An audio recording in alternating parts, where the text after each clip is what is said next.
السلام علیکم. نننی ټاپک دی د ډیفیوژن په باره کې. ډیفیوژن څه ته وایي؟ نو ګوره د یو ساده مثال په ذریعه دې پوهوم. ګوره دا ماشوم چې کوم دی دا څو ګڼه دا تی. اوس دا ماشوم په یو کمره کې ناست دی، یو بل کس د کمرې یو ګوټ کې سپری وکړي، نو لږ ټایم بعد به دته د هغه سپری د هغه خوشبویي احساس وشي. اوس دا دته دا احساس په څه طریقه وشو؟ دا د ډیفیوژن په ذریعه وشو. ډیفیوژن همدغه شان دا ماشوم وږی دی او دی کچن ته ورغی، مور خواته چې مور څه پخ کړي دي، نو چې څنګه دروازې باندې وردن نشي د کچن په دروازې باندې، نو دته به د سورکړي چرګ هغه سمیل به دته احساس هغه به ورته وشي. دته به پته ولګي چې زما مور چرګ سور کړی دی. دا هم د څه په ذریعه دته احساس وشو؟ د ډیفیوژن په ذریعه. یعنی چې کله یو ځای کې پارټیکلز سیوای، د هغه پارټیکلز د هغه ځای نه چې کم طرف ته هغه پارټیکلز کمی یا نه هغې طرف ته حرکت وکړي، نو دې ته ډیفیوژن وایي. لکه دلته سپری چې کم ځای کې وشوله، هلته د سپری پارټیکلز د سپری ذرات سیواو، نو د هغې نه تا طرف ته چې ته کم ځای ناست وي یا دا ماشوم کم ځای ناست و، د طرف ته هغه ذرات لړل، ځکه هلته یې کنسنټریشن هلته یې مقدار کم و. دا شان د سورکړي چرګ چې کم لوښي کې پروت و او د هغې نه د دې د سمیل د دې د ذرات راوچتېدل، د دې د بوی راوچتېدو، نو هغه ځای کې دغه ذرات سیواو. او ته چې د کچن په دروازه باندې وردن نشوي یا دا ماشوم د کچن په دروازه باندې وردن نشو، نو هلته هغه ذرات کم و، نو هغه طرف ته حرکت وشو. او دی ماشوم طرف ته هغه ذرات کم و، نو د طرف ته د سمیل د سورکړي چرګ هغه بوی هغه لړو. نو دی پروسس ته دی عمل ته ډیفیوژن وایي. یعنی چې کله پارټیکلز ذرات د زیات طرف نه، یعنی کم ځای کې چې د مقدار سیوای، د هغې طرف نه چې کم طرف ته مقدار یې کمی، هغې طرف ته موومنټ وکړي، حرکت وکړي، نو دی ته ډیفیوژن وایي.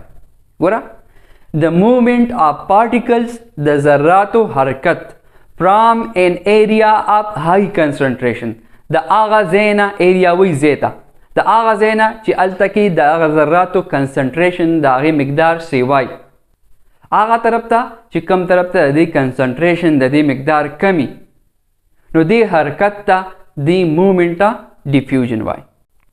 The movement of particles from an area of high concentration to low concentration is called diffusion. امید لرم چې انشاءالله په ډیفیوژن باندې به اوس پوه شوي.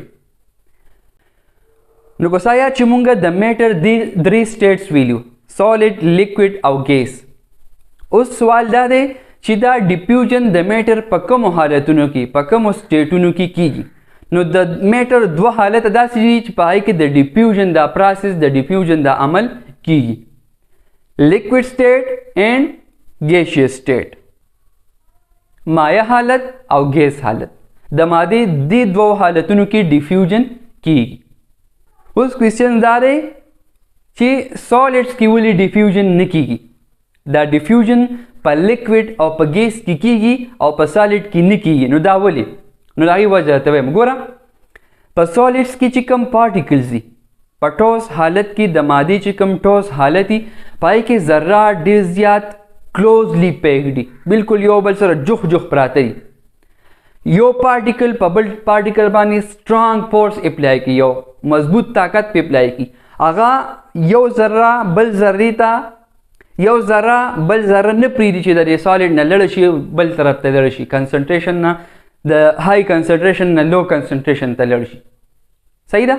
دا پارټیکلز یو بل نه پرېږدي، په ځای پراته دي، دی حرکت نشي کولی د دې ګیس په شان او د لیکوډس په شان.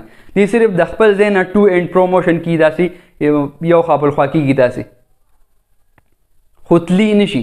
نو په دې وجه دی کې په دې سالډس کې د میټر په ټوس حالت کې ډیفیوژن نه کیږي. زه تاته یو تجربه در کومه، دا به کور کې وکړې. په ګلاس کې به اوبه راوالې، نیم ګیلاس اوبه به واخلې، په هغې کې به د انک د سیې یو څو څاڅکي وکړې، که سره سیي، که شنه سیي او که اودي سیي او که توره سیي، د هغې څاڅکي به پکې وکړې.